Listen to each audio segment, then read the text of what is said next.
That seat is taken. The words land before the woman even sets her bag down. They land the way certain words always land, not as information, but as a verdict. But we will get there. First, let us go back to the beginning. Back to the rain. The sound of a boarding pass being torn in half is louder than a gunshot when the cabin is perfectly silent. That was the sound that ended Nia Brooks's patience. One moment she is sitting in seat 1. Her noise-canceling headphones pulled over her ears, a podcast about global supply chains playing at half volume. The next, she is being looked at the way you look at something that does not belong on a clean surface. A stain, an error, something to be corrected before anyone else notices. They did not know who she was. That was the first mistake. They did not know that the woman sitting in that seat in her oversized charcoal hoodie and dark jeans and clean white sneakers was the reason half the people on this aircraft still had jobs to come back to.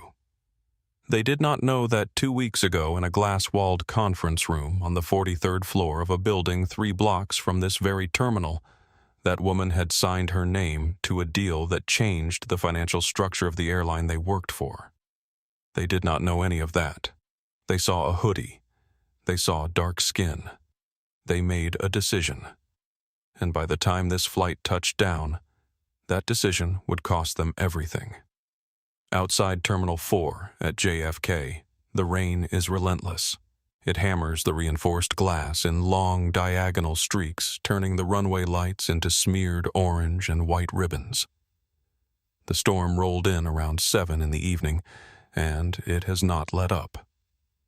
Inside the terminal hums with the particular energy of delayed departures and fraying patience. Rolling suitcases, boarding announcements, the smell of fast food mixing with recycled air. But step through the jet bridge and into the first-class cabin of Meridian Airways. Flight 774 bound for Geneva, and the world transforms completely. The cabin smells of leather and white tea. The lighting is warm and low, designed to signal rest luxury ease. Each seat is a private suite with a sliding frosted panel, a lie flat bed that extends to 6 feet, a screen that responds to touch, a small reading lamp, a compartment for shoes. The kind of seat that costs $12,000 one way and is designed to make 9 hours over the Atlantic feel like a suggestion rather than a fact. The air here moves slowly and expensively. Nobody rushes. The champagne flutes are already out. The flight attendants move through the aisle with the practiced choreography of people trained to be invisible until needed. Nia Brooks settles into seat 1A. She does not look like what this cabin expects. She is 28 years old, and she is wearing an oversized charcoal hoodie, the hood slightly forward, not to hide anything, but because she is cold and exhausted and has been awake for most of the last 72 hours. Her jeans are dark, well-fitted, with a small paint scuff near the left knee from a half-finished renovation project in her Brooklyn apartment she has not had time to complete. Her sneakers are clean white, no logo. Her backpack is leather small quality, but without a visible brand name, because Nia has never needed a label to announce her value. On her left wrist is a thin titanium watch, the kind you only recognize if you already know what you are looking at. She is the youngest chief financial officer in the history of Apex Freight Solutions. Apex Freight quietly revolutionized global cargo logistics over the last 6 years. It is the kind of company that does not seek publicity. It simply gets results. 2 weeks ago, Nia personally negotiated and signed the final terms of a $4.2 billion merger between Apex Freight and Meridian Airways Cargo Division. The merger restructured Meridian's entire financial backbone. She holds a silent advisory position on Meridian's executive board. She has a permanent standing booking on all Meridian long-haul international routes flagged in the airline's internal system at the highest priority level. None of that is on her face. What is on her face is the clean, earned exhaustion of someone who has been in back-to-back meetings for 4 days straight and is finally sitting down. She adjusts her headphones. She closes her eyes. She is not looking for trouble. She is not performing anything. She is a woman on a plane. This is when Virginia Ashford walks in. Virginia does not walk through a cabin. She processes it. She moves down the aisle the way certain people move through rooms they feel entitled to command, taking in every detail, every face, every seat. Assessing, sorting, deciding who belongs and who is an anomaly. She is 52 years old. Her camel coat is floor-length and impeccably tailored. Her bag, a large tan leather tote with brass hardware, rides the crook of her left elbow like a natural extension of her arm. Her hair is a precise blonde, maintained with the specific attention of someone who has never once let it do what it wanted to. Her face carries the geometric evidence of money spent on looking effortlessly natural. She is a woman who was born into a name and has spent 5 decades using that name as a door, a shield, and a weapon in equal measure. Virginia Ashford has flown this route, JFK to Geneva, every month for 11 years. She has always sat in seat 1A. She has never not sat in seat 1A. She stops at the suite. She looks at Nia. She looks at her the way you look at a parking ticket on your windshield. Not with fury, not yet. With the specific quiet contempt of someone who believes a mistake has been made, and the only question is how quickly it will be corrected. "Excuse me, that is my seat." Nia opens one eye. She does not move. "I do not think so." "This is 1A. I have a boarding pass for 1A. Virginia does not check her own ticket. This is the first tell. A person who is right checks their ticket. A person who is certain of their rightness does not need to, because verification feels beneath them." "I always sit in 1A, Virginia says. Her voice is flat patient, the tone of someone explaining something obvious to someone slow. "I have been flying this route for 11 years. There has been a system error. You must have been issued an upgrade by mistake. Economy boarding is through the rear door. The word upgrade lands in the cabin like a dropped glass. Everyone hears it. Everyone knows exactly what it means in this context. It does not mean the airline gave her a better seat. It means someone like you does not belong here by right." Nia pulls one headphone down. Her voice is completely infuriatingly calm. "I did not receive an upgrade. I purchased this seat 8 weeks ago. My name is on the booking. I scanned in at the gate without any issue. I suggest you check your own boarding pass because I believe you may be in 1B. Virginia's jaw tightens. She does not check her boarding pass. From seat 2B, a man named Marco Reyes sets down his phone. He is 34 years old, a tech entrepreneur from Austin, Texas, compact, and observant with dark eyes that miss very little. He has been on the plane for 3 minutes. He was about to open an article about interest rate projections. He is no longer thinking about interest rates. He watches Virginia Ashford. He watches Nia Brooks. He picks up his phone again. In seat 1C, directly across the aisle from Nia, Ruth Calloway has her laptop open. She is 38, and she writes a widely read travel column. She was composing a draft about sustainable tourism when Virginia's voice entered her peripheral awareness. Her fingers have stopped moving.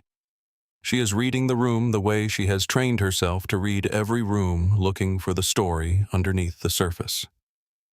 Back in seat 3, a James Whitfield folds the corner of his newspaper down 1 inch. He is 61 years old. He has white hair, a patient face, and 31 years of federal judicial experience. He served on the Second Circuit for nearly 2 decades. He has seen prejudice dressed in every costume available to it. He recognizes it on sight. He says nothing yet. He watches. In the galley, a young flight attendant named Elena Vasquez is arranging glasses on a silver tray. She is 27 years old. She has been working for Meridian for 1 year and 11 months. She hears Virginia's voice and she pauses. She knows that tone. She has watched the lead attendant respond to that tone before, and she knows what comes next, and she knows it should not happen, and she also knows that she is 2 months from her 2-year review, and she is scared in the specific practical way that young people in precarious jobs are scared when they see something wrong unfolding in front of them. The knot in her stomach tightens. Then Patricia Holt appears. Patricia is 44 years old. She has been Meridian's lead flight attendant on this route for 11 years. Her auburn hair is pulled into a tight bun. Her uniform is pressed to knife-edge precision. She has a customer service smile that she deploys like a tool on and off, functional, impersonal. Virginia does not ask for Patricia. She snaps her fingers. It is a small gesture, one sharp snap, the kind that is reserved for people you believe exist to serve you. Patricia, to her credit, does not visibly react to it, but she responds to it. She turns from the champagne flutes and she walks to 1A with the speed of someone answering a more important call than the one she was already on. She does not greet Nia. She does not say good evening. She does not say excuse me. She taps Nia on the shoulder. Not gently the way you get someone's attention, with the firm 2-fingered tap of someone moving an object. "Ma'am, I need to see your boarding pass." Nia sets her headphones around her neck. She reaches into her hoodie pocket and retrieves her phone. She holds it up. The screen is unlocked, the boarding confirmation clearly visible. Brooks, NIA. Meridian Airways Flight 774, Seat 1A, Priority 1. The QR code is there. The booking reference is there. Everything that needs to be there is there. Patricia glances at it. "Screenshots can be manipulated, ma'am. I need the paper ticket, or I need you to step out of the suite while I verify this in the system." The word manipulated. Nia hears it. Every person within 6 rows hears it. "I scanned at the gate," Nia says. Her voice has not changed register. It is still level, still precise. If there was an issue, the gate agent would have caught it. My booking is valid.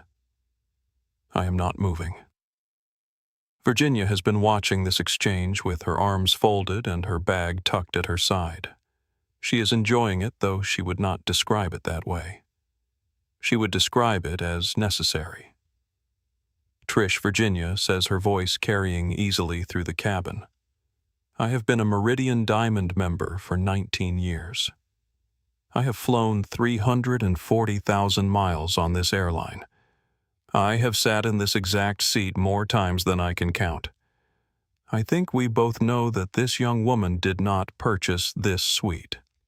She does not finish the sentence. She does not have to. The implication hangs in the air like smoke, visible and undeniable. She gestures toward Nia with a slight tilt of her head, the kind of gesture that dismisses without naming, that signals, without saying, that manages to be both pointed and deniable. "People like her," the gesture says without ever saying it. Marco Reyes is recording now. His phone rests in his lap at a slight angle that looks casual but catches everything. He does not announce it.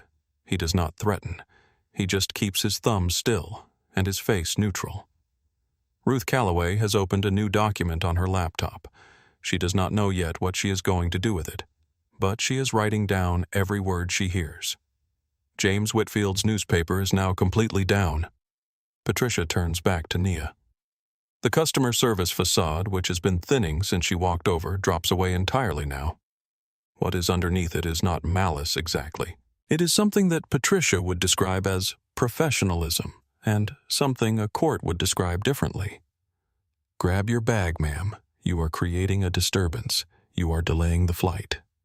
"I am sitting in the seat I paid for," Nia says. "I am not creating anything. If you check your manifest, you will find my booking confirmed." "I do not need to check the manifest," Patricia says. Her hands go to her hips. "And frankly, you do not look like our typical first-class passenger." The sentence stops the cabin. Even Virginia looks slightly surprised, as though Patricia said the part that was supposed to stay internal. And what does a first-class passenger look like? Patricia does not answer that question. She points toward the back of the plane. There are open seats in row 38. You can move now, or I will contact security and they will assist you. The choice is yours. Nia looks at her. She looks at her the way you look at someone who is digging their own hole and has not yet realized that they are the one holding the shovel. I would like to speak to your captain, Nia says. The captain is preparing this aircraft for departure. He does not involve himself in seating disputes. Get him, Nia says. 2 words, not a request, not a plea, a direction. Patricia stares at her for one long second. Then she turns and walks to the intercom panel at the front of the galley. She presses the button. Captain Frayne to the cabin, seating conflict in first class row 1. The click of the intercom echoes through the sealed air of the cabin. In business class, faces turn. The curtain between sections rustles as someone peers through. A man in row 12 has his phone out now too, the screen tilted upward. In seat 1, Ania Brooks closes her eyes for exactly 3 seconds. Not in resignation. In preparation. She has been here before. She knows how this works. She knows the trap that is built into moments like this. The way the rules of engagement are always slightly tilted, always positioned so that the person with less perceived power must be twice as composed to be taken half as seriously. She knows this. And she knows something else too. She knows that in her pocket is a phone, and in that phone is a contact. And that contact, when called, will change every calculation in this cabin within 90 seconds. She is not afraid. She is waiting. She reaches into her hoodie pocket and sends one text. The contact name is Diane. The message is 3 words. It is time. In a high-rise office in Manhattan, Apex Freight Solutions executive assistant Diane Okafor reads the message. She sets her coffee down. She opens a folder on her desktop. The folder is labeled Protocol 1. She begins. There is a particular kind of discipline required to stay composed when your body is telling you to fight. Nia Brooks knows this discipline the way an athlete knows muscle memory. She has been practicing it her entire life. Not because she was born patient, but because she learned early that composure was her greatest advantage in rooms that wanted her rattled. When you are calm in a room full of chaos, you are the most dangerous person in it. You see everything. You remember everything. And when the moment comes, you have the receipts. So she sits. She keeps her hands visible, resting open on the armrests. She keeps her voice at the same measured level it has been since Virginia Ashford first said that word, upgrade. She lets Patricia and Virginia and the whispers of the cabin happen around her like weather. She watches without appearing to watch. She catalogs without appearing to catalog. What she is feeling underneath all of that controlled stillness is a very specific kind of rage, not the kind that explodes, the kind that solidifies, the kind that becomes the foundation you build everything else on top of. She breathes. She waits. Marco Reyes is still recording from seat 2B. He shifted the angle of his phone slightly when Patricia pressed the intercom button, tilting it just enough to capture both the front of the cabin and the galley entrance. He is 34 years old, and he started his first company at 22 in a 1-bedroom apartment in East Austin with a laptop that had a cracked screen and a borrowed internet connection. He has been in rooms where people underestimated him before. He has been in airports where security looked at his face before his boarding pass. He has sat in enough first-class cabins to know that the hesitation some people show when they see him in one has nothing to do with whether he belongs there. He thinks about his mother. 5 years ago, he was flying home to see her for her birthday. He had the money, he had the seat, he had the ticket. The flight attendant on that day, a woman with a tight smile and careful eyes, asked his mother twice for her boarding pass and once told her she thought there might be an error and did she want to check at the desk before boarding. His mother, who has the quiet dignity of someone who has survived far worse than a rude flight attendant, said calmly that she was certain her seat was correct, and she sat down without another word. She gave up her window seat to the woman who eventually claimed it was hers. She did not make a scene. She spent the flight in a middle seat with her jacket over her knees. Marco never forgot the look on her face, the particular compression of someone swallowing something that should have been said out loud. He keeps his phone steady. Elena Vasquez is not in the galley anymore. She has moved to the doorway between the galley and the main cabin. She is holding a tray of champagne glasses she has stopped pretending to arrange. She can see Patricia's back. She can see Nia's face from this angle, calm and completely still. She can see Virginia Ashford, who is standing in the aisle with one hand resting on the top of the seat in front of Nia's occupying space, the way people who believe space is theirs to occupy do. Helena has been working for Meridian for 1 year and 11 months. She took this job because her older brother works in aviation maintenance and told her the airline was good, the benefits were real, and if she kept her head down for 2 years, she could apply for international routes. She is 2 months from that mark. She has her 2-year review scheduled for the 3rd week of next month. She watches Patricia and she thinks about what she knows. She has seen this pattern before, not dramatically, not in a confrontation this loud, but in the small, quiet, repeated choices she has observed in the 11 months she has been on Patricia's crew. The way Patricia's voice changes register when she addresses certain passengers. The slightly longer pause before she moves to assist. The specific brand of helpfulness that is not quite helpfulness when the person asking for help does not match some internal checklist Patricia carries. Elena has never said anything. She has told herself it is not her place. She has told herself she cannot afford to make enemies on the crew before her review. She has told herself it is not her fight.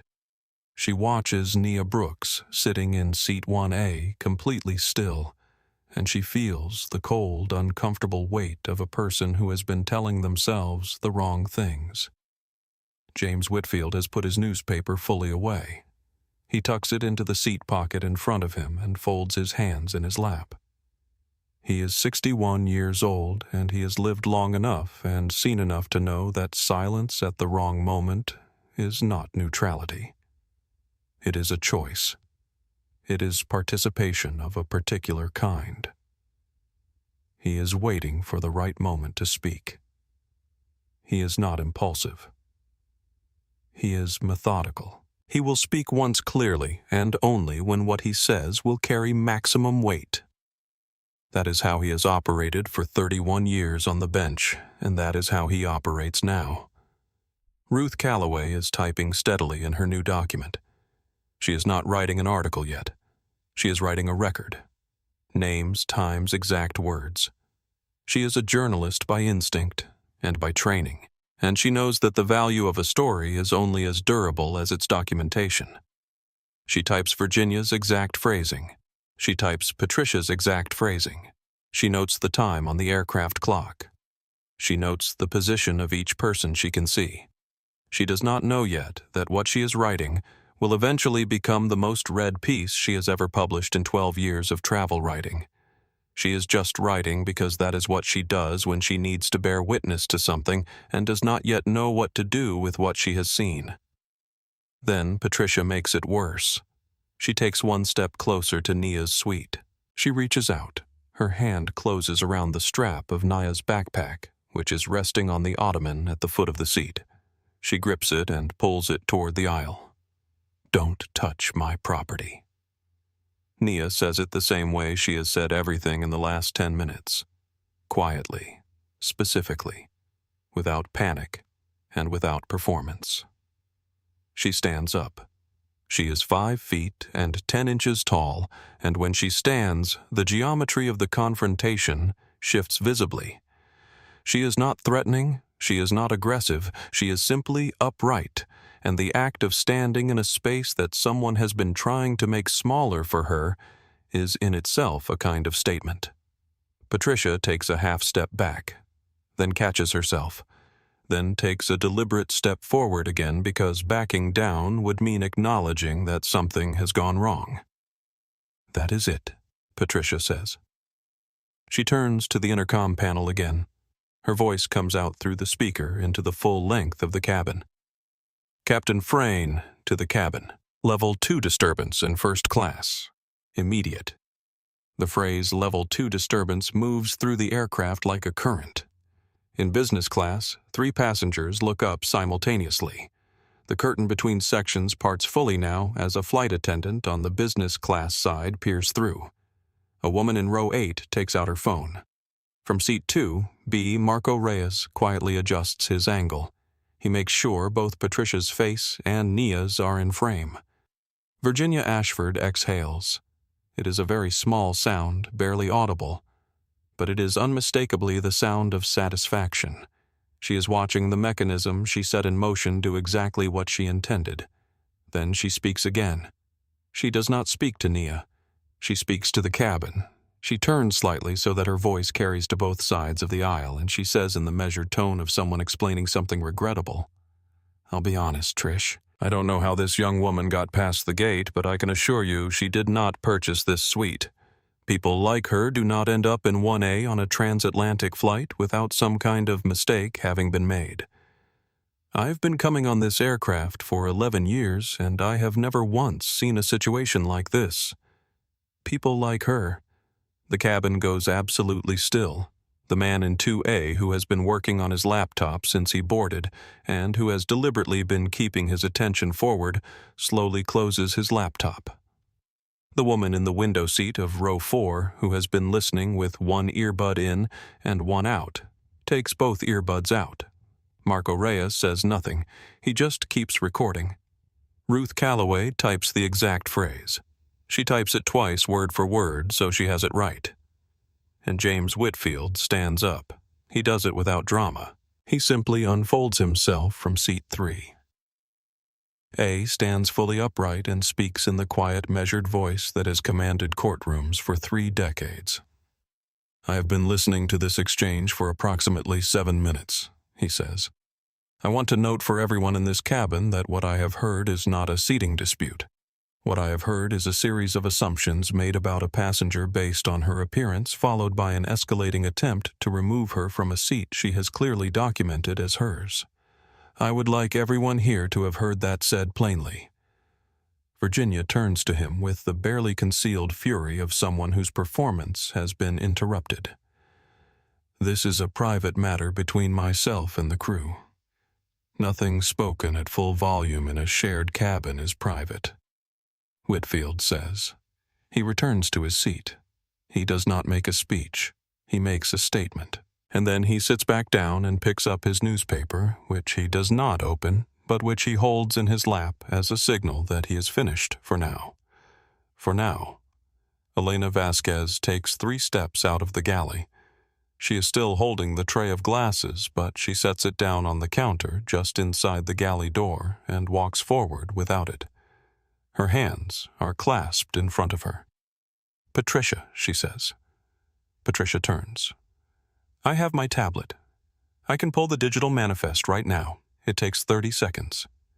If she is in the system, we resolve this immediately and get everyone settled before the captain arrives." Patricia looks at her. The look is not dramatic. It is quiet and specific and unmistakable. "It says you are a junior attendant. You are not on my level. You are 2 months from your review. Think carefully about the next thing you do. I did not ask for your input, Elena. Go back to prep. I just think we should verify before we—" "Elena." One word, like a door closing. Elena stops walking. She stands at the border between the galley and the main cabin. She does not go back to the galley. She does not move forward. She is suspended in the doorway between what is easy and what is right, and she knows exactly where she is, and she hates it. Nia has watched all of this. She has watched Elena try and be shut down. She has watched Whitfield stand and speak. She has watched Marco recording from 2B and Ruth typing in 1C. She has watched Virginia perform certainty and Patricia perform authority, and the cabin slowly, quietly shift from passive discomfort into active attention. She reaches into her pocket. Not for her phone, not yet. She checks the time on her watch. 41 seconds since she sent the message to Diane. She looks at Patricia. "You said row 38, Nia says. Patricia blinks. "Yes." "I want you to say that again," Nia says, "so that everyone in this cabin hears it clearly." Patricia's jaw tightens. "Ma'am, I am asking you one final time." "I know you are," Nia says. "I am asking you to say it again." "Where are you sending me?" "Row 38, Patricia says, and her voice has a slight edge now, the edge of someone who knows they are being documented and cannot quite stop themselves from continuing anyway. "Row 38. Middle seat. You sit there quietly for 9 hours, and this whole unpleasant situation is resolved." "Thank you," Nia says. She looks at Marco Reyes. She does not nod. She does not wink. She simply meets his eyes for exactly 1 second, and the brief acknowledgement between them is the specific acknowledgement of two people who understand, without having spoken a word to each other, that what is happening here is being preserved. Virginia is speaking again now to the passenger in seat 2. Trying to build a coalition, trying to turn the room back toward her version of the story. She leans slightly across the aisle. "You understand? She says it is simply not reasonable for the airline to allow this kind of thing. Standards exist for a reason. I am not saying anything personal about anyone. I am saying that when you fly the same route for 11 years and suddenly someone is sitting in your seat in, well, that," she gestures very slightly at Nia's hoodie. "Surely the airline has some obligation to the loyal passengers who maintain their—" Ruth Calloway looks up from her laptop. "I'm sorry. Did you just gesture at what she is wearing as evidence that she doesn't belong here?" Virginia turns to her. "I am speaking to the gentleman across the aisle." "I heard you," Ruth says. So did the gentleman across the aisle, and the man in 2B whose phone has been running for the last 8 minutes. Virginia looks at Marco. Marco does not smile. He does not speak. He holds up the phone for just a moment so that Virginia can see the recording indicator on the screen. Then he lowers it back to his lap. Virginia Ashford, for the first time in this confrontation, goes quiet. The first crack. Barely visible, but real. Nia has been watching Virginia's face. She sees the crack. She notes it. She does not move to exploit it, because the moment is not yet right, and because she knows something Virginia does not yet know, which is that the phone in Nia's pocket is about to render all of this moot. But before that phone call, one more thing has to happen. One more layer of this has to be peeled back so that when the call comes, there is no ambiguity. No room for Virginia to claim it was a misunderstanding. No room for Patricia to hide behind policy. The next few minutes have to be exactly what they are, documented and undeniable, before the ceiling of this confrontation comes down. Captain Douglas Frayne is about to walk through that cockpit door, and he is going to make this worse. The cockpit door opens with a sound like a pressure seal releasing. Captain Douglas Frayne steps into the cabin, and the cabin reorganizes itself around him, the way cabins do around captains, the way any room will briefly center itself on the arrival of someone carrying the particular authority of rank. He is 57 years old, silver-haired, square-jawed, with the measured walk of a man who has been the final word in every room he has entered for 3 decades. His uniform is immaculate. His bearing is the specific bearing of institutional confidence, the confidence of someone who has never had to question whether he belonged in a room, because every room he has ever entered has been designed to accommodate people who look exactly like him. He takes in the scene. Virginia Ashford, near the aisle arms, folded the settled expression of someone waiting for a situation to be resolved in their favor. Patricia Holt, to the left of seat 1, one hand resting on the seat, a partition chin slightly lifted. Nia Brooks, standing beside the suite. Hands open at her sides, expression unreadable. Frayne does not ask for Nia's version of events. He does not ask to see her ticket. He does not ask Patricia to walk him through the manifest. He looks at the hoodie. He looks at the sneakers. He looks at the backpack on the floor of the aisle displaced from its spot on the ottoman. He makes his decision in approximately 4 seconds, and it is wrong, and it will cost him everything. "Young lady," he says, his voice carrying the practiced boom of someone accustomed to being heard over engine noise. "On this aircraft, my crew's word is law. If Patricia says you need to move, you move. That is not a negotiation. That is not a request. Captain Nia says I am the documented holder of Seat 1A. My booking has been confirmed. If you check your iPad manifest, you will find my name, my priority flag, and my booking reference. I would ask that you do that before taking any further action. I do not have time to play. IT support," Frayne says. His tone sharpens. "Mrs. Ashford is a documented priority passenger. You are clearly either a standby allocation error or an unauthorized upgrade. My crew has followed protocol. This is a closed matter. You have 2 choices." He pauses. He makes sure the cabin hears what comes next. You take your bag walk to row 38, take the middle seat, and you remain there quietly for the duration of this flight. Or I contact the Port Authority. Have you removed from this aircraft in restraints. Place your name on the Federal No-Fly Registry, and you do not set foot on a commercial aircraft again. Those are your options. I suggest you choose quickly because we are 8 minutes from our departure slot, and I do not miss my slots. He lets that sit. Virginia's shoulders drop slightly. She is relaxed now. Patricia's expression settles into the smooth confidence of someone watching a mechanism work. From seat 3A, James Whitfield stands again. His voice is unhurried. "Captain, I am James Whitfield, retired federal judge, 2nd Circuit. I have been present for this entire exchange, and I want to state clearly that what I have witnessed constitutes a potentially actionable civil rights violation. This passenger has provided a valid digital boarding pass, has been documented in the crew's manifest, as I've been informed by the junior attendant, and has done nothing except decline to vacate a seat she paid for. If she is removed, I will personally provide a full witness statement to the relevant authorities." Frayne turns to him. "Sir, I appreciate your input. Please remain in your seat and allow crew to manage cabin matters." "Civil rights are not a cabin matter," Captain Whitfield says. He sits back down. Frayne turns back to Nia. He takes 1 step forward. He is not touching her, but he is in her space in the specific way that communicates the intention to use physical authority if necessary.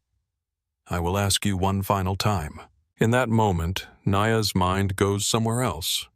Not out of fear, not out of avoidance, but because the brain sometimes in the middle of the clearest pressure retrieves the memory that explains everything. The memory that is the root of the tree that grew into this moment. She is 17. She is standing in front of the Federal Reserve Bank of Baltimore on a November afternoon. It is raining. Not hard, not like tonight, but steadily, the kind of rain that soaks through fabric slowly and methodically. She is wearing her aunt's blazer, navy blue, slightly too big in the shoulders, but the best thing she has. She is holding a folder against her chest. Inside the folder are 12 pages of the presentation that won her first place in the Greater Baltimore Regional Economics Competition. She arrived early. She told herself arriving early was important. The security guard at the information desk is a heavy-set man with tired eyes and no patience for complications. She tells him she is there for the economics winners tour, the one that was listed in the competition prize packet, the one that her teacher confirmed 3 times before she left school that morning. He looks at her, then he looks at the folder, then back at her. The tour group is not due for another hour, he says. You'll need to wait outside. She starts to explain. She has the competition letter in the folder she can show him. There were 3 finalists, and she is the first to arrive, and... Wait outside, he says again. His eyes are already moving past her to the next thing. She goes outside. She stands in the rain on the sidewalk in her aunt's blazer, and she waits. 15 minutes later, a black car pulls up and 2 boys from the competition get out. They are both white. They are both carrying folders similar to hers. They walk up to the same information desk. The same guard looks up. The guard waves them straight through without asking for anything. They do not look back. She stands on the sidewalk for another 23 minutes before the program coordinator comes looking for the missing finalist, finds her on the sidewalk soaked through, and brings her inside with a flurry of apologies that do not change anything. She sat through the tour with wet fabric against her skin and a particular feeling in her chest that she could not name at 17 but could name perfectly at 28. It was not humiliation. It was not even anger exactly. It was clarity. The specific, unflinching clarity of someone who has just been shown exactly what the world is prepared to do to her if she lets it, and who has decided standing in the rain outside a building she had every right to enter, that she will spend the rest of her life making sure no room ever has that power over her again. She did not cry that afternoon. She did not tell her mother, because she did not want her mother to carry it. She went home, changed out of the wet blazer, sat at her desk, and opened a notebook. She wrote at the top of a blank page, "They will not be right about me." And then she started writing the plan that would eventually become the career that would eventually bring her to seat 1A on Flight 774, holding a signed contract worth $4.2 billion in her digital files and a thin titanium watch on her wrist that nobody recognized unless they already knew what they were looking at. She blinks. She is back in the cabin. Captain Frayne is still talking. She lets him finish. When he stops, she speaks. "I am not going to row 38, Captain. I am not going to row anything. I am going to make one phone call. If the person on the other end of that call tells me to leave, I will leave. I will walk off this aircraft and across the tarmac in the rain without another word. But if they tell me to stay, I want you to understand that everything in this cabin is going to change very quickly." Frayne steps closer. "Is that a threat?" "It is a fact. Get her bag," Frayne says to Patricia. "Start the formal removal process." Patricia moves toward the backpack on the aisle floor. "Touch that bag," Nia says, "and I will make sure this flight does not depart tonight." It is not the words that stop Patricia. It is the register. The absolute grounded certainty of a woman who is not bluffing because she has never needed to bluff. Patricia's hand hovers above the bag strap for 1 full second. She does not pick it up. Elena Vasquez is fully out of the galley now. She has the tablet in her hands. She is shaking slightly, but she is out of the galley, and she is holding the tablet, and she is walking forward. "Patricia," she says. "I pulled the manifest," Elena Frayne says sharply. "That is not your role right now." Elena stops walking. She looks at Frayne. She looks at the tablet. She looks at Nia. For a long moment, the only sound in the cabin is the low hum of the auxiliary power and the distant drum of rain on the fuselage. Then Virginia speaks again, and she says the sentence that Ruth Calloway will later describe as the sentence that sealed everything. "Captain," she says, smoothing the front of her coat. "I think we all know what is happening here. Some people see an opportunity, and they take it regardless of whether they have earned it. I am not going to stand in this aisle indefinitely while an airline I have been loyal to for 19 years allows this kind of disruption to continue. I want her removed. Now." She looks directly at Nia when she says the last word. "Now." Nia looks back at her. She holds Virginia's gaze for exactly 5 seconds. It is not an angry look. It is not a wounded look. It is the look of someone making a final assessment, taking in all available information and arriving at a conclusion. Then she reaches into her hoodie pocket. She takes out her phone. She scrolls to a contact. She does not read the name aloud. She does not show the screen to Patricia or to Frayne or to Virginia.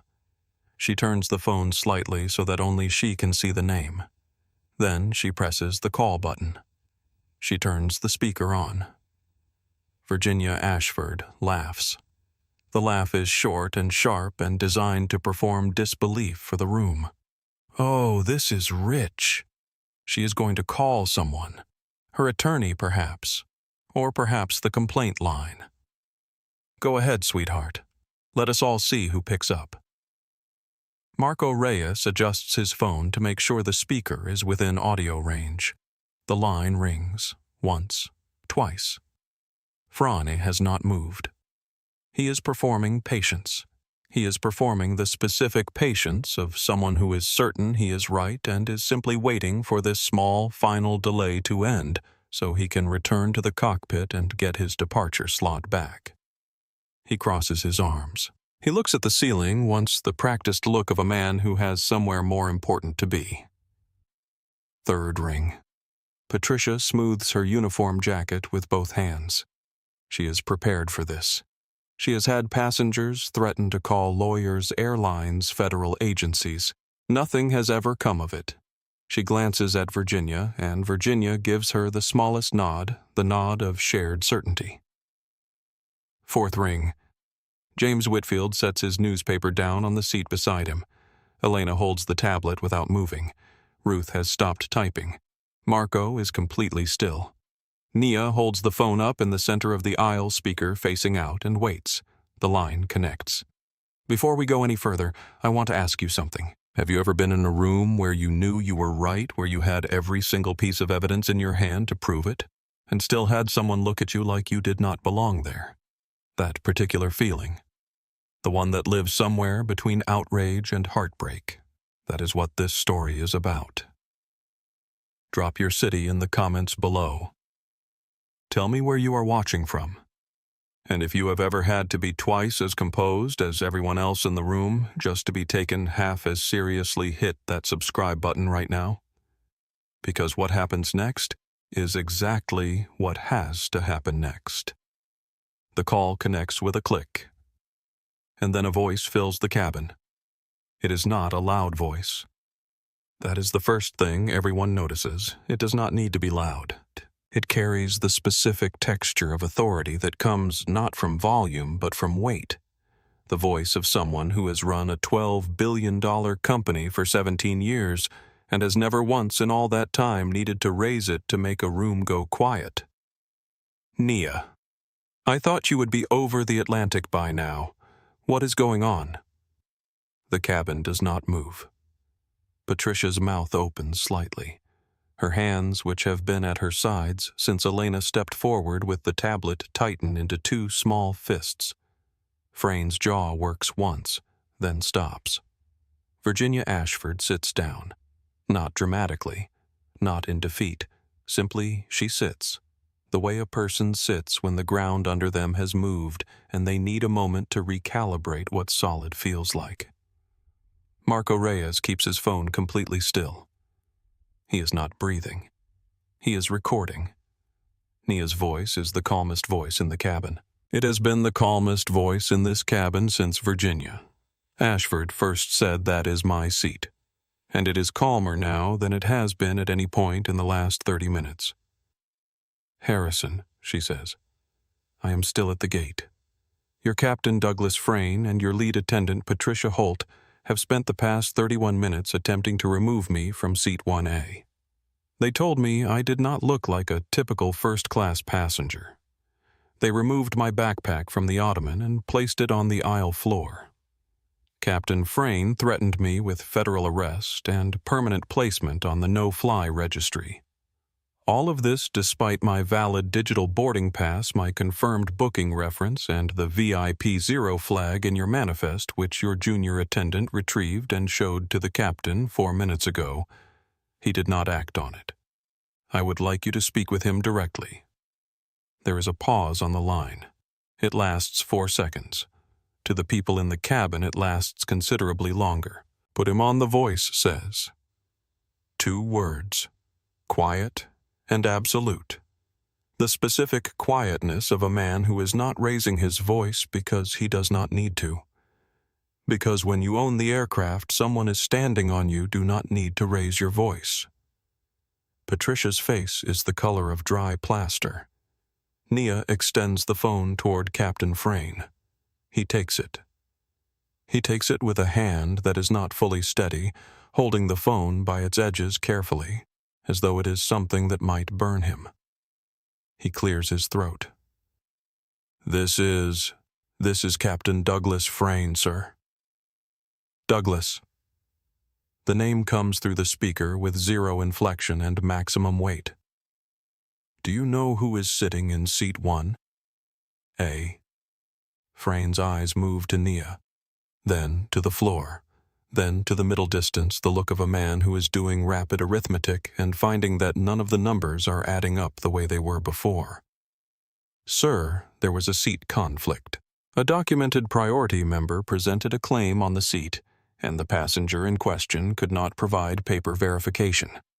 My crew followed standard. Douglas. Frayne stops. Her name is Nia Brooks. She is the Chief Financial Officer of Apex Freight Solutions. 13 days ago, Apex Freight Solutions completed a merger with Meridian Airways Cargo Division valued at $4.2 billion. Nia Brooks personally negotiated that merger. She signed the final contract. She holds an advisory position on our executive board, a position I asked her to accept and which she agreed to as part of the partnership terms. She has a permanent standing booking on all Meridian International long-haul routes. Her designation in the system is VIP0, which Douglas means do not touch, do not reroute, do not question. If you had looked at the iPad manifest on your armrest in the cockpit before deciding what a first-class passenger looks like, you would have found all of this within 30 seconds. The cabin is motionless. Elena Vasquez exhales. James Whitfield looks at the ceiling once. Not in relief. In the particular resignation of someone who is not surprised but had hoped just this once to be. Sir Frayne tries his voice hollowed out now like a building after a controlled demolition. I was acting on my crew's assessment. Mrs. Ashford is a diamond priority. I heard you, Douglas. The line carries absolute stillness for 2 seconds. I heard you. Row 38, handcuffs, no fly registry. I heard every word that came through that speaker. Is that the culture I have paid you $320,000 a year to model on this aircraft? Is that what Meridian looks like from the inside of Cabin 1? Sir, I apologize. I will personally apologize to Miss Brooks. We will reseat Mrs. Ashford in an alternative suite, and we will depart immediately. You have my word. Depart. Harrison. Cross laughs. It is a cold, brief sound, 2 syllables of disbelief. You are not departing, Douglas. You are not flying this aircraft. You are relieved of command effective immediately. Pack your flight bag. You are going to exit this aircraft through the main cabin door, and I do not want to hear your name from anyone in this company for the next 30 days, at which point our legal team will be in touch with yours. Frayne's knees buckle slightly. He grabs the back of seat 1B with his free hand. The leather creaks. Sir. We are 9 minutes from our departure slot. The passengers. I do not care about the slot. I do not care if that aircraft sits on the tarmac until the paint peels. You are not flying 400 passengers over the Atlantic with the judgment you have demonstrated in the last 30 minutes. Get off my plane. Then he says, Put Holt on. Fran hands the phone to Patricia. She takes it with both hands. Her mascara has not run, but her face has changed in the way that faces change when certainty is removed from them. The architecture of her expression, the professional composure, the entitled ease has been replaced by something much simpler and much smaller. Mr. Cross, sir, I was following established procedure. Mrs. Ashford presented a documented diamond priority claim, and the passenger in 1A could not provide. Patricia. Yes, sir. Does the Meridian Crew Training Manual instruct you to physically displace a passenger's personal property from its position in a suite? Her mouth closes.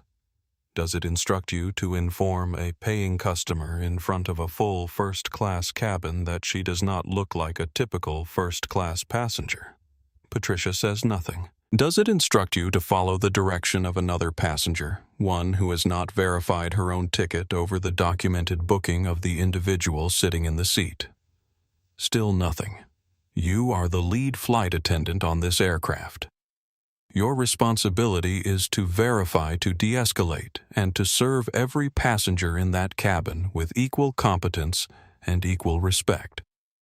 Instead, you chose a side before you had a single piece of evidence. You escalated every step of the way, and you made a woman who signs the paychecks of everyone on that plane feel like she was trespassing in a building she owns.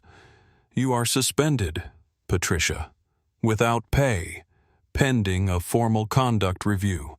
I suggest you contact your union representative and begin updating your professional record, because based on what I have heard today, you are going to need both. Patricia's hands lower. The phone comes down. She does not look at Nia. She does not look at anyone. She looks at the galley counter at the neatly arranged tray of champagne flutes she was setting out when this began. And she stands there very still for a moment that seems to her much longer than it is. Give the phone back to Nia, please. Patricia hands it back. She does it without looking at Nia's face. Nia takes the phone. Her voice, when she speaks, is the same voice it has been for the entire call. Unhurried. Clear. I am here, Harrison. There is a pause on the line. Then his voice changes. Not in volume, in texture. The command register drops away, replaced by something quieter and more direct. I am sorry you had to go through this, Nia. I mean that without qualification. I know you do. A reserve crew has been dispatched from the hotel. Approximately 40 minutes. I am authorizing a full flight delay. The station manager at JFK, his name is David Carr, is on his way to the aircraft right now. He will manage the formal removals. Can I ask you to stay on board, or would you prefer I arrange a car? I will stay, Nia says. She looks at Virginia Ashford, who is sitting in seat 1B with her bag on her lap, and her eyes forward very still in the way of someone who has been rereading the last 40 minutes and finding them progressively worse with each pass. I have a meeting in Geneva in 11 hours, Nia says. And besides, the entertainment is not quite finished. Harrison Cross is quiet for a moment. Then, call me when you land. We have numbers to discuss. I will. She ends the call. She places the phone on the armrest beside her. Slowly and deliberately, she sits back down in seat 1A. The cabin exhales. It is a collective, unconscious sound. The exhalation of 30 people who have been holding tension in their bodies for the better part of an hour. Marco Reyes looks at his phone screen. He has 39 minutes of footage. Clean audio throughout. He titles it with the first thing that comes to mind, which is also the most accurate thing available. They tried to remove her from her seat. Then she made one call. He uploads it. It is 9:47 in the evening. The plane has not moved. By the time it does, the video will have 2 million views. Ruth Calloway finishes the sentence she was writing when the call connected. She reads it back. She reads the whole document. She adds a title at the top. The woman they tried to remove. She does not publish it yet. She saves it. She will publish it from Geneva when she can give it the care it deserves. But she knows the way she has always known the difference between something that will be forgotten and something that will not be, that this one will not be forgotten. James Whitfield picks up his newspaper. He opens it to the crossword. He has a pen which he uncaps. He begins to fill in the first answer. He does not look satisfied. He does not look triumphant. He looks like a man who saw something that needed to happen and watched it happen and is now doing the crossword because there is nothing left that needs to be done. Elena is still holding the tablet. She realizes after a moment that her hands have stopped shaking. She looks at the VIP0 flag on the screen. She looks at Naya seated calm, headphones back around her neck. She thinks about the moment she said no to Patricia, the moment she took those 3 steps forward instead of going back to the galley. She has been an adult for 9 years, and she cannot think of a single moment before this one where she stood between what was easy and what was right and chose what was right without looking for a workaround. She stands a little straighter. She does not know yet what it is going to cost her professionally. She is 2 months from her review, and she just directly contradicted the lead attendant in front of the captain and the CEO and a first-class cabin full of witnesses. She does not know yet how that is going to land, but she knows that she is not going back to the galley doorway. She is done standing in doorways. David Carr enters the aircraft from the jet bridge 7 minutes after the call ends. He is 53 years old, compact and precise with a navy blazer and a clipboard, and the specific expression of someone who has managed airline crises for 23 years and finds them more exhausting than dramatic. He has been doing this job long enough to have heard every variety of passenger dispute crew misconduct report and senior executive intervention that exists. He has never run out of patience exactly, but he has learned to conserve it the way you conserve fuel on a long haul. He walks the length of the jet bridge without rushing. Behind him, 2 ground staff members follow at a professional distance. He steps into the first-class cabin and stops. He looks at Frayne, still standing near Seat 1B uniform jacket on flight bag, not yet in hand. He looks at Patricia, who has moved to the edge of the galley and is staring at a fixed point on the ceiling. He looks at Virginia Ashford sitting in 1B with her coat still perfectly arranged, and her expression now for the first time in this entire confrontation, completely impossible to read. Then he looks at Nia Brooks, seated in 1. Headphones around her neck. Expression contained, and he nods once. The nod of a man who understands what happened here without needing it, explained. He speaks to Frayne first. "Captain, your flight bag, please." Fran looks at him for one moment that contains 32 years of career, every departure he has made, every rank he has climbed, every slot he has made, and every one he has missed. He looks at the cockpit door. Then he looks away from it. He goes into the cockpit. He comes back with his bag. He does not speak. He does not look at any passenger. He walks the length of the first-class cabin with his cap in his hand and his head bent slightly, the walk of a man who knows that this particular walk is being watched by every person in the room and knows equally that there is nothing left to do about that. He exits through the jet bridge without looking back. Patricia is next. Carr speaks to her in a low voice, and she nods once, and she takes her personal tote from the galley hook with both hands and turns toward the exit. She passes Nia's seat. She stops. Her voice, when it comes, is not the voice she has been using for the past 40 minutes. It is smaller. It is the voice underneath the performance, the voice that lives inside the professional armor. "You think you have won," she says. "You think because you knew the right person." "I did not win anything," Nia says. She does not look up from her iPad.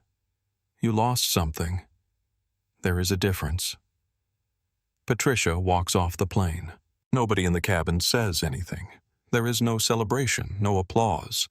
The silence is not the silence of indifference. It is the silence of people who have just watched something happen that was both entirely predictable and somehow still stunning, the silence of a room that needed to process before it could speak. Marco Reyes lowers his phone. He looks at the screen. The upload bar has completed. He exhales. Then David Carr turns to seat 1B. Mrs. Ashford. Virginia looks up. Her expression is the expression of a woman who has been waiting for this moment and is not entirely sure yet what version of it she is looking at. "Yes," she says. Her voice carries a vestige of its earlier authority, thin and deliberate. "Officers, I am glad you are here. This situation has been entirely mismanaged.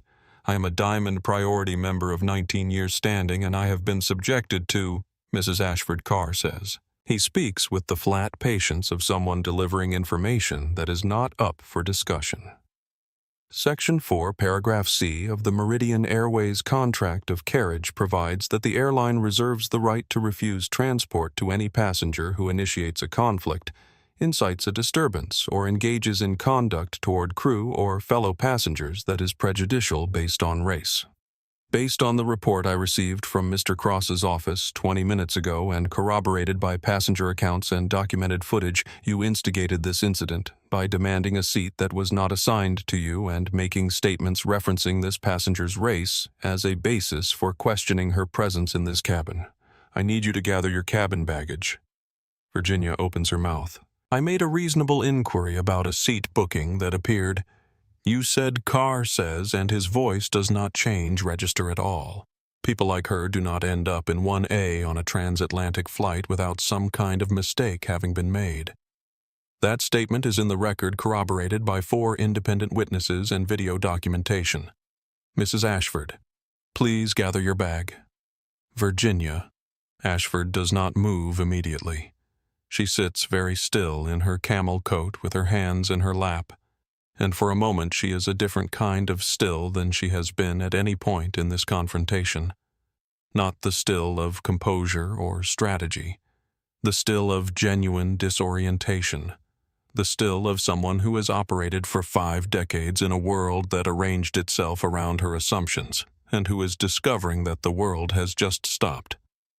James Whitfield says without looking up from his crossword section 4, paragraph C. That's a clean provision. It'll hold up. Virginia looks at him, then at Carr, then at her bag. She stands. She opens the overhead bin. She takes down her bag with careful, controlled precision, because even now, even here, she is not going to let this cabin see her fumble. This is outrageous, she says, and the sentence is meant to carry force, but it comes out thin. I have spent $50,000 with this airline in the last 5 years. I have corporate accounts. I have relationships at the executive level. I am going to be on the phone with your senior management before this aircraft. Mrs. Ashford. David Carr steps aside and gestures toward the jet bridge. Virginia walks. She walks down the first-class aisle with her bag on her arm and her coat perfectly arranged because she knows the cabin is watching, and she will not give anyone the satisfaction of watching her break. She passes Ruth Calloway's seat. She passes James Whitfield's seat. She passes Marco Reyes. At the back of first class, where the curtain separates it from business, someone begins a slow, quiet clap. It does not erupt into full applause. It does not become a crowd moment. It is just a few hands, deliberate and unhurried, the sound of people who have been holding something back and are now releasing it in the only form appropriate to the moment. Virginia steps through the curtain and onto the jet bridge, and she is gone. The cabin settles. David Carr turns to Nia and gives her a short, formal nod. Miss Brooks, on behalf of Meridian Airways, I want to express our sincere apology for what occurred tonight. It is wholly unacceptable.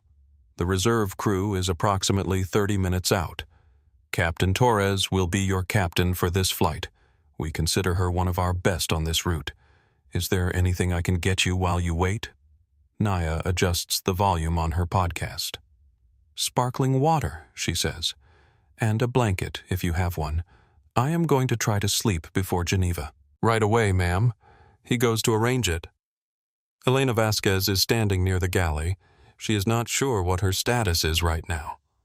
She has directly contradicted the lead attendant. She has walked forward when told to go back. She has held on to a tablet that Patricia tried to take. She does not know if any of that constitutes insubordination on paper or whether the circumstances provide protection. She does not know what her review will look like now, or if there will still be a review. She looks at Naya. Nia looks at her. "Thank you," Naya says, quietly. Just those 2 words. Elena nods. She goes back to the galley. She picks up the tray of champagne flutes and resumes her work, but she is doing it standing slightly differently than she was 40 minutes ago. Something in the angle of her spine has changed. Something has been settled. By the time the reserve crew boards Flight 774 is 43 minutes delayed. Captain Adele Torres, 51. Calm and efficient, introduces herself to Nia briefly before heading to the cockpit. She shakes Nia's hand and says nothing about what happened except, "We will have you in Geneva on time." And then she goes to fly the plane. The new lead attendant, a man named Kevin Morales, brings the sparkling water and the blanket without ceremony. He kneels beside the suite so he is at Nia's eye level rather than standing over her. He says, "I am sorry for tonight. It will not happen on this flight." And then he dims her suite lights and pulls the sliding panel halfway closed and leaves her alone. Nia Brooks, in seat 1A on Flight 774, pulls the blanket around her shoulders and closes her eyes. She is asleep before the boarding door seals. 4 hours into the flight, Marco Reyes is awake in seat 2B, eating the second meal and watching his phone screen with one eye closed to manage the brightness. The video has 11 million views. There are 340,000 comments. His notifications have stopped loading in real time. The app is buffering under the weight of it. He puts the phone face down on the tray table and eats his meal in the dark over the Atlantic. He thinks about his mother. He thinks about her in a middle seat coat over her knees, not saying anything on the way to her own birthday. He thinks about what she would say right now if she knew what happened tonight. She would say, "I hope she slept well." He smiles. He finishes his meal. Across the aisle in 1A, Nia Brooks is in a lie-flat seat in a fully closed suite, sleeping over the ocean, heading toward a meeting that will restructure another $100 million of global cargo logistics. The hoodie is still on. The white sneakers are tucked under the edge of the bed. The thin titanium watch ticks quietly on her wrist in the dark. She is exactly where she is supposed to be. Back in New York, the fallout is just beginning. Virginia Ashford had a strategy in the town car on the way back to her apartment. Her publicist drafted a statement on his phone at 11:15 in the evening. The statement was posted at 11:42.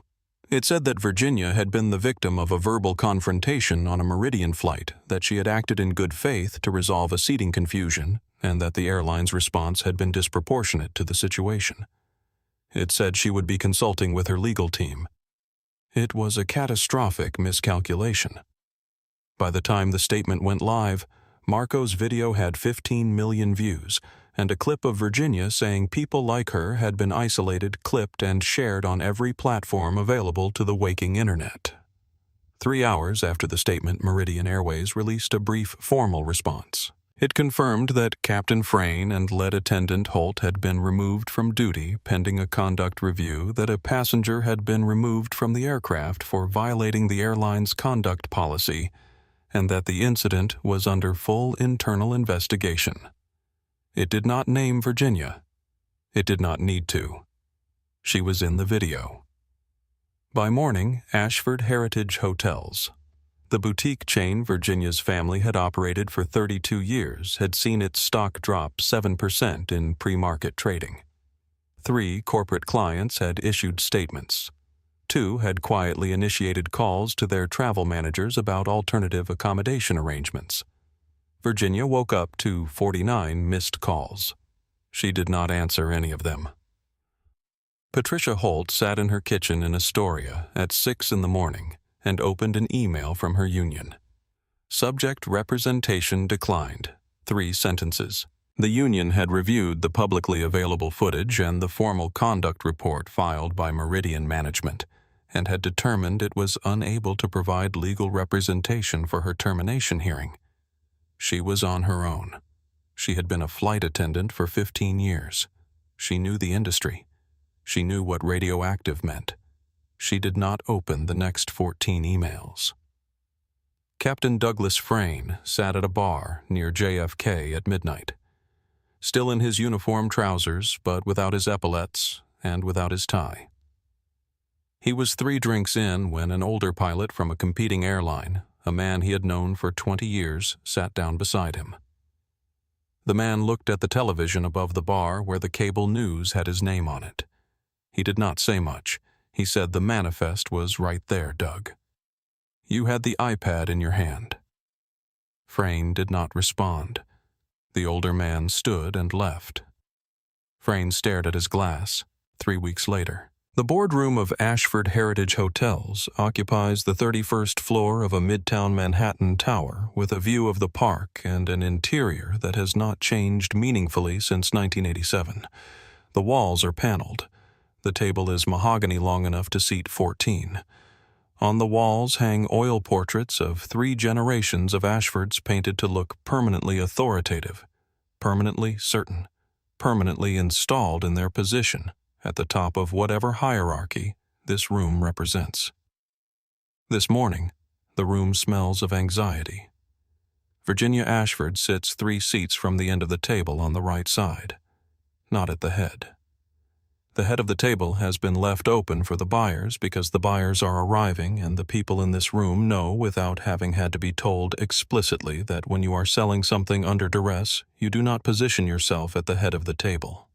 The stock is down 22% from the day before the flight. The catering contract with Meridian, which accounted for $3.4 million annually, has been suspended pending a vendor review.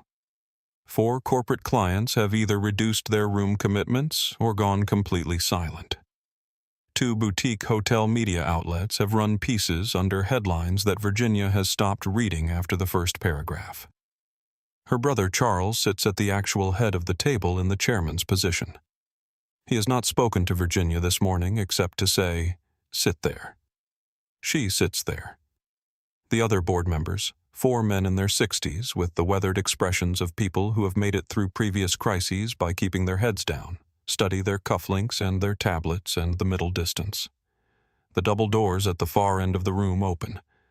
2 men in dark suits enter first. They carry briefcases and the specific energy of legal professionals who have been briefed thoroughly and are here to manage rather than to negotiate. Then Harrison Cross enters, and he looks exactly the way a man who owns $12 billion of aviation infrastructure looks when he walks into a room where someone needs something from him.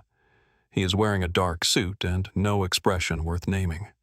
Behind him, 1 step back, is Nia Brooks. She is wearing midnight blue, tailored with the kind of precision that leaves no room for interpretation. Her hair is natural pulled up. She wears no jewelry except the titanium watch. She carries a leather portfolio. She moves to the head of the table. She places her portfolio down on the mahogany with a deliberate final sound. She sits. Harrison takes the chair to her right. Virginia Ashford is looking at her. It is the first time they have been in the same room since the plane. 3 weeks ago, Virginia stood in the aisle of a plane and gestured with her chin at a woman in a hoodie and sneakers, and decided in 4 seconds that the woman was there by mistake. The woman in the hoodie and sneakers is now sitting at the head of Virginia's family's boardroom table. Virginia does not look away. She holds Nia's gaze for 3 full seconds. And what is in her face for the first time in this entire story is not contempt or certainty or the smooth performance of entitlement. What is in her face is the specific expression of a person who has finally irrevocably understood something they resisted understanding for a very long time. "Good morning," Nia says. Her voice is the same voice it has always been, not triumphant, not cold, professional, precise. She looks at the board.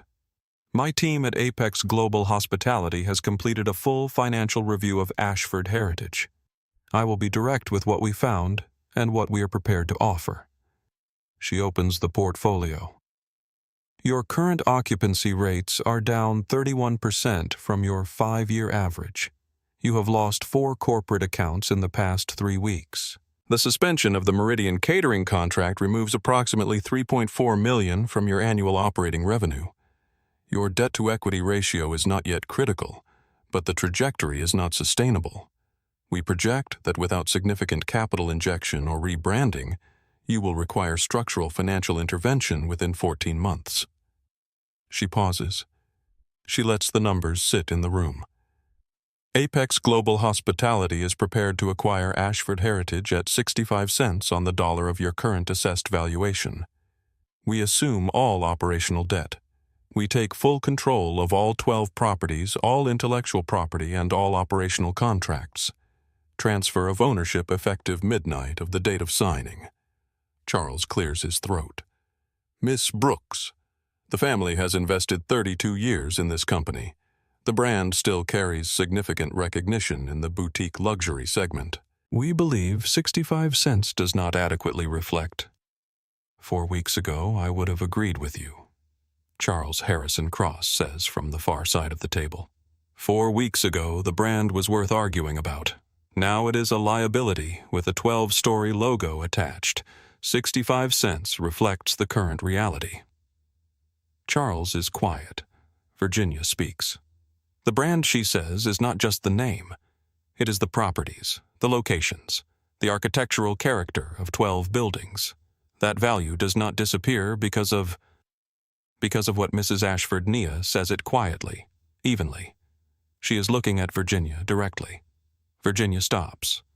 Because of a situation that was mishandled, Virginia says. Because of an incident that has been taken out of context. Nia turns a page in her portfolio. There is a provision in this agreement, she says on page 41, Exhibit 12, the bad actor clause. She waits while the board members find the page. This provision states that any shareholder or board member whose personal conduct can be directly documented as the initiating cause of material and measurable damage to the company's market valuation forfeits their right to a buyout under this agreement. Virginia Ashford holds 19% of Ashford Heritage's outstanding shares. The incident on Flight 774 is documented via video footage viewed by 41 million people, at last count as the initiating event of the current valuation decline. Under the terms of Exhibit 12, Virginia's shares are non-compensable in this transaction. The room is very still. Virginia stands up. You cannot do this. Those shares were my grandmother's. They passed to my mother. They passed to me. You cannot simply declare them forfeit because of what Nia asks again. The same word, the same tone, the same patient, unflinching quiet. Virginia's hands are shaking. She presses them flat on the table. Those shares are worth $8 million. They were worth $8 million, Harrison says. The difference between what they were worth and what they are worth now is the cost of what was said on a plane. That cost belongs to the person who incurred it. This is illegal, Virginia says. She looks at the lawyers along the wall. Someone say something. This is a punitive clause being used to... Counsel Nia says, calmly looking to the lead lawyer at the side of the room. The lawyer opens a folder. The clause has precedent in 6 prior cases involving material damage caused by the direct personal conduct of a controlling shareholder. It is enforceable. Virginia turns to Charles. Her voice has lost something, the last layer of performance. What is underneath is a plea. Charles, please, this is the company. Our father built this company. You cannot let her just... Charles Ashford picks up his pen. He signs the document. He does not look at his sister. Virginia Ashford sits back down. The movement is not controlled, not graceful. She sits down the way you sit when your legs decide before you do. Her bag is on the table. Her coat is still perfectly arranged because certain things are automatic even when everything else is collapsing. But her face has gone somewhere Nia has never seen it go before. It has gone quiet, not composed, not strategic. Simply finally quiet. Inside the silence behind Nia's professional expression, something stirs. She is 17 again. She is on a sidewalk in Baltimore, rain on a borrowed blazer, a folder against her chest. She is watching two boys walk through a door she has been told to wait outside of. She is not watching them with anger. She is watching them with that specific November clarity, the clarity she wrote down later in a notebook, "They will not be right about me." She comes back to the boardroom. Virginia is still sitting. Her eyes are on the table. Nia nods to the security guard at the double doors. "Please escort Miss Ashford from the premises," Nia says. "She may take her personal items only. The check should be completed at the door. We have a budget to maintain." The guard crosses the room. He takes Virginia's arm gently and says, "Let's go, ma'am." Virginia stands. She does not fight it. She looks at the oil portraits on the wall, the 3 generations of Ashfords painted to look permanently certain, permanently in place. She looks at them for a moment with an expression that no one in the room will be able to describe precisely afterward, because it contains too many things at once. Then she turns toward the door. She stops beside Nia's chair. "Why," she says. Her voice is a broken whisper now, the sound of someone who has run out of versions of themselves to perform and is standing in the wreckage. It was just a seat. Why take everything? Nia looks up at her. She holds Virginia's eyes for a long moment. "It was not just a seat," she says. "It was my dignity. You tried to take that. I simply returned the favor." She pauses. With interest. She nods to the guard. Virginia Ashford is walked through the open-plan office. As Virginia comes through the double doors and walks the length of the floor toward the elevator bank, the office goes section by section, quietly still. Someone near the window says quietly, barely audible looks like she got sent to row 38. The elevator arrives. Virginia steps in. The doors close. She rides down 31 floors in silence. She steps out onto Fifth Avenue. It is mid-morning in Manhattan, and it is cold, and it is raining not hard, just steadily, the kind of rain that soaks through fabric methodically. She stands on the sidewalk in her camel coat and holds her bag and feels the rain, and for the first time in 52 years, she is the person standing outside looking in.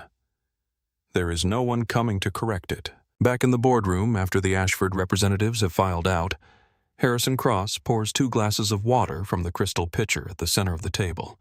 He slides one to Nia. He looks at the empty chair at the far end of the room and then at Nia. "That was thorough," he says. Nia looks at the water in her glass. "She will recover," she says. "People like her always find a way back. But the next time she is on a plane and she sees someone who looks like me sitting in the seat she wants, she will not say a word. She will sit in 1B, and she will be quiet, and she will think about this morning." She picks up her pen. "That is worth every dollar we spent." Harrison raises his glass. "2 Apex grand." Nia holds her glass up and looks at it for a moment and thinks about a 17-year-old girl on a sidewalk in Baltimore in the rain who did not go home. To her, Nia says. She takes a sip. It is cold and clean and tastes exactly like everything she earned. Then she sets the glass down. "All right, Harrison. No more celebrating. We have 12 hotels to rebuild." She opens the next page of the portfolio. They get to work. This is what happened after. Patricia Holt applied to 11 airlines in the following 2 months. None of them called her back. Her union had declined to represent her. The footage was in every HR database that mattered. 15 years of service reduced to a 40-second clip of a hand closing around a backpack strap. She eventually found work managing reservations for a small regional bus company in New Jersey. Her manager is a 24-year-old black woman who runs a very tight ship. Douglas Frayne sat at that bar near JFK until closing time. The FAA opened a conduct inquiry 6 weeks later. The investigation pulled his full flight log history, and what they found was not a single aberration, but a pattern: 2 prior incidents, 2 passengers who had filed complaints, both dismissed. He lost his license in a closed hearing on a Thursday morning in February. He works nights now for a ground logistics company coordinating cargo truck routes from a screen at a desk in a warehouse outside Newark. He makes $24 an hour. He has a photo of a Boeing 777 on his phone. He has not deleted it. Virginia Ashford settled the civil rights complaint out of court 4 months after the flight. The Ashford name was removed from all 12 hotel properties within 60 days of the acquisition signing. The new signs went up on a Tuesday. The family still had assets, other holdings, other rooms in other buildings. But the name was gone, and with it the particular security of a person who has always had a name to hide behind. She still has her coat. She still has her bag. What she no longer has is the certainty that the world will arrange itself around her first impression of it. That more than anything else is what the loss cost her. Elena Vasquez received her 2-year performance review on schedule. The review noted her conduct on Flight 774 as an example of integrity under pressure and recommended her for a senior attendant position with an accelerated leadership track. She asked instead to help redesign Meridian's crew conduct training. Her request was approved. The first module she wrote began with one sentence: "The passenger in front of you is not a category. They are a person." She kept the tablet. It sits on her desk at home, not as a reminder of what she did, as a reminder that she almost did not do it. Marco Reyes never monetized the video. He received 3 offers in the first week and declined all of them. When the video crossed 30 million views, he donated the platform earnings to a legal fund for airline passengers who have experienced discrimination and cannot afford representation. He still takes flights every month for work. He still keeps his phone charged. James Whitfield said nothing to the press. A journalist reached him by phone 3 days after the flight, and he said, "I stood up twice and said what I saw." That is what people do. He hung up. In the comments beneath the video, the word that appeared most often next to his name was not justice or accountability. It was backbone. The 12 hotels that became Apex Grand reopened their flagship New York location 7 months after the acquisition. Near the front desk, there is a small framed sentence on the wall. Not a mission statement, not a plaque. Just one line, white letters on gray. Every guest belongs here. No exceptions. Nia walked through that lobby on the opening day. She was in her charcoal hoodie and her dark jeans and her clean white sneakers because she had been there since 6 in the morning and she had not gone home to change. The front desk staff greeted her by name. The door held open for everyone who walked through behind her. She stood in the center of the lobby for a moment and looked around at all the people coming and going, and she thought about the sentence on the wall, and she decided that making it true was the work, not the announcement. Then she went upstairs to the meeting. 3 days after the opening, Nia is home in Brooklyn. The renovation project is still unfinished. One wall is half painted, the drop cloth still on the floor, the roller tray with dried gray paint near the baseboard. She changes into her charcoal hoodie. She puts on music low. She pours the last of the paint into the tray. Her phone buzzes on the counter. She looks at it. Notifications, news alerts, messages from people she means to respond to. She sets it face down. She picks up the roller. She starts at the top left corner of the wall and works her way down in long, deliberate strokes. She is not thinking about the boardroom. She is not thinking about the camel coat or the voice on the speakerphone or the woman standing in the rain on Fifth Avenue. She is thinking about a girl on a sidewalk in Baltimore in November, rain standing outside a door she had every right to walk through, pressing a folder to her chest, deciding. She is thinking about that girl choosing not to go home. She finishes the first pass. She reloads the roller. She starts the second pass. Her phone buzzes again. She does not pick it up. One more pass, then another. The wall is finished an hour later. She steps back and looks at it. It is exactly the color she chose 8 weeks ago. She sets the roller down. She picks up her phone. There is a message from her mother. Saw the news about the hotels. Called your father. We are so proud of you, baby. You have always known what you were worth, and I am glad the world is starting to figure it out. Fly high. Nia reads it twice. She sits down on the drop cloth back against the freshly painted wall hoodie sleeves, pushed up, the paint smell still in the air. She types back, "I love you, Mom. I will call Sunday." She sends it. She puts the phone down. She sits in the quiet of the apartment and she breathes. Not because she has arrived anywhere. Not because the work is done. But because for this one specific moment, the wall is finished, the room is quiet, and she is exactly who she decided to be on a sidewalk in Baltimore a long time ago. She did not go home. She never went home. And she never will. If this story found you today, I want you to do something before you close this video. Think about the last time someone underestimated you. Think about the last time you were asked to sit somewhere smaller. Think about the last time you stayed quiet when you should have spoken. Nia Brooks did not raise her voice once.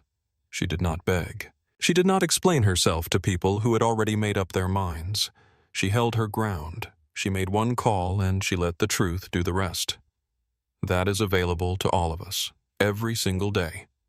If this story moved, you hit that like button right now. Share it with someone who needs to see it, someone who has been told they do not belong in a room they earned the right to stand in.